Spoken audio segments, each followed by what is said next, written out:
Multan stadium में रंगारंग इफ्तिताई तकरीब सां पाकिस्तान में एशिया कप जा दंगल शुरू थी विया आहिनि। पाकिस्तानी सिंगर आइमा बेग ऐं नेपाल जी त्रिशाला गुरु रंग सुरनि जी वर्खा करे तकरीब खे चार चंड लॻाए छॾिया। पाकिस्तानी रंग में रंगियल फूकणा हवा में उॾाया विया। एशिया कप जी इफ्तिताई दंगल में पाकिस्तान ऐं नेपाल जी टीमूं आम्हूं साम्हूं आहिनि।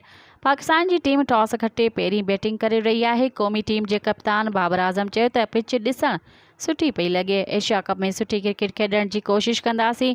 नेपाली क्रिकेट टीम जे कप्तान रोहित पौडेल चयो त असां पहिरियों भेरो एशिया कप खेॾी रहिया आहियूं।